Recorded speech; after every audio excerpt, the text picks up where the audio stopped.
सिर्फ ये राष्ट्रपति जी का अपमान नहीं हुआ, 140 करोड़ हिंदुस्तानियों का ये अपमान हुआ है, बंगाल की जनता का अपमान हुआ है, आदिवासी समाज का अपमान हुआ है, संथाली समाज का अपमान हुआ है और टीएमसी सरकार ने राष्ट्रपति जी की बेइज्जती करने में कोई भी कसर नहीं छोड़ी। टीएमसी ने बहुत बड़ा पाप किया है और आदिवासी समाज, संथाल समाज इस घाव को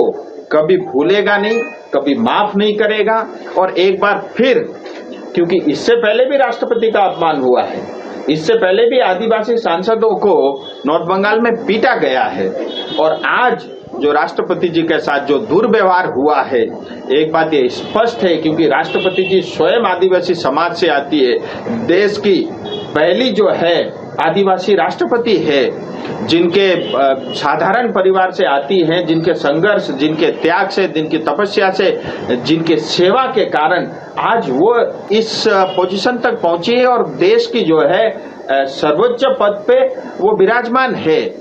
और उनका अपमान यानी आदिवासी समाज का अपमान, राष्ट्रपति का अपमान यानी देश का अपमान, राष्ट्रपति जी का अपमान यानी 140 करोड़ हिंदुस्तानियों का अपमान। और एक बार फिर ये टीएमसी ने दिखा दिया है कि वास्तव में टीएमसी यानी आदिवासी विरोधी है, टीएमसी यानी नॉर्थ बंगाल विरोधी है, टीएमसी यानी बंगाल विरोधी है, टीएमसी यानी देश विरोधी है। और आज हमें तो ऐसा लगा कि हम अपने देश में नहीं, कहीं बांग्लादेश में बैठे हुए हैं, क्योंकि अगर किसी दूसरे देश का राष्ट्रीय अध्यक्ष भी आता तो भी शायद इतनी बेइज्जती, इतनी जो है उनके साथ दुर्व्यवहार नहीं होता जो हमारी देश की राष्ट्रपति, एक महिला आदिवासी राष्ट्रपति जी के साथ जो आज हुआ है। और आज देखिए, ताज्जुब मुझे इस बात का होता है कि आदिवासी का समाज और फांसीदेवा एक ट्राइबल बेल्ट है, ट्राइबल सीट है, वहां पे विधाननगर में यह कार्यक्रम जो है तय होता है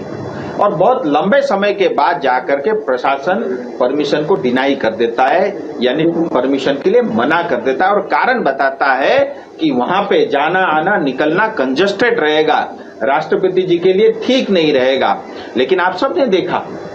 राष्ट्रपति जी स्वयं कार्यक्रम के बाद वहां पहुंचती है,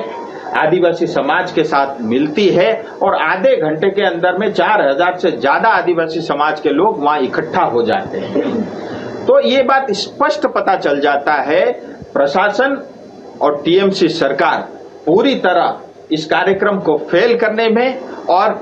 राष्ट्रपति जी को बेइज्जत करने में उन्होंने कोई कसर नहीं छोड़ा। मैं प्रशासन और पुलिस के भी सभी अधिकारियों को दोष नहीं दूंगा, कई सारे लोगों ने प्रयास भी किया, लेकिन ऊपर से ऑर्डर आ जाता है, फरमान आ जाता है और जब मुख्यमंत्री का फरमान होता है फिर जो है वो प्रशासन हो या पुलिस के लोग हो वो भी लाचार हो जाते हैं। और यही हम सब ने देखा, जहां पे कार्यक्रम होना था उसकी परमिशन नहीं दी और प्रशासन की तरफ से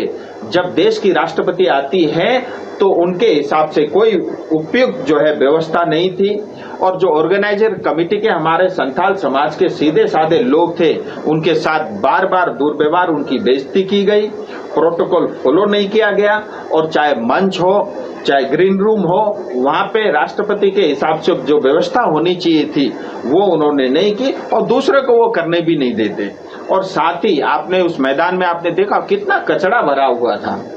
ऐसा कहीं से भी नहीं लग रहा था। कोई पार्टी का जिला अध्यक्ष कार्यक्रम करे तो भी इससे ज्यादा अच्छी व्यवस्था रहती है, तो ऐसी व्यवस्था कूड़ा और कचरा वहां पे भरा हुआ था और ये बात स्पष्ट पता चल जाता है कि इस कार्यक्रम को फेल करने के लिए जो है टीएमसी और यहाँ का प्रशासन लगा हुआ था। लेकिन मैं आभारी हूँ राष्ट्रपति जी का, उसके बावजूद भी